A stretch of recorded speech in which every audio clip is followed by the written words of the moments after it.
Rich, this is the great Art Scholl, and that's his sensational stunt plane, the Chipmunk 2.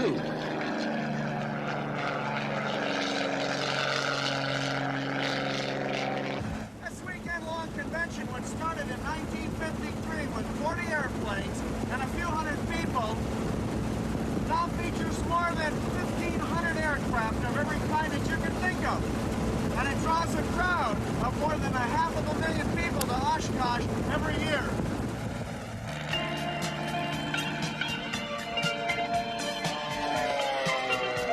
You don't have to be an airplane buff to enjoy these wonderful flying machines, like this Breezy.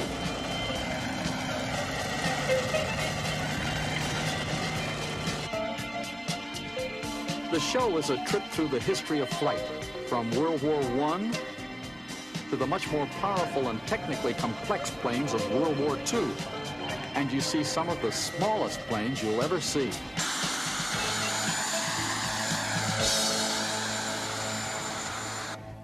This is the smallest twin-engine airplane in the world. Would you believe it only weighs 160 pounds, and it's powered by two 11-horsepower snowmobile engines? Fantastic design. This is the type of thing that you see here at EAA and the type of ingenuity that goes into the design of aircraft. This is This is very typical of the thing the experimental people bring to us. Note the efficient winglets and airfoil on the wingtips, the canard nose section, and a pusher propeller with the engine behind. This is probably the most fuel-efficient aircraft that we have today, and I think you're going to see a lot more of this in the future. This is a B-29 Super Fortress. Actually, this is the first aircraft that was fully pressurized, and it was very significant in ending World War II.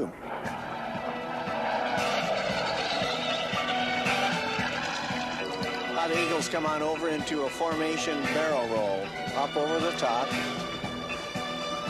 Charlie Hillard is in the lead of the Eagles with Tom Pobremsi and Gene Soucy on both wings.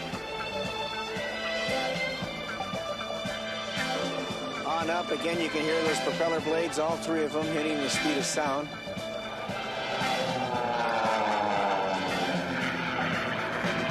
That's their upward bomb burst. Charlie torque rolls right up the middle. He'll come right back down on his tail while he's rolling now. Back into the smoke and right on back as his wingmen go in both directions.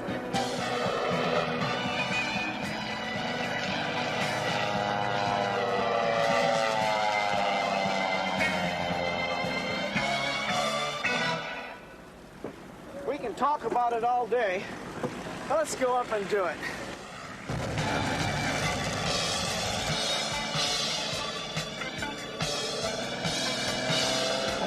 Art is going to perform some of the most difficult aerial stunts in the book, especially for our U.S. for it cameras. He'll end this series of beautiful maneuvers with a dangerous outside loop, finishing by picking up a ribbon suspended from the ground while passing over the landing strip upside down. All right, here he goes. At the top, he turns over and down.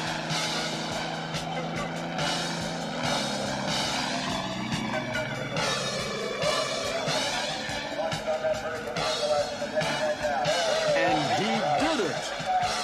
Let's see that again.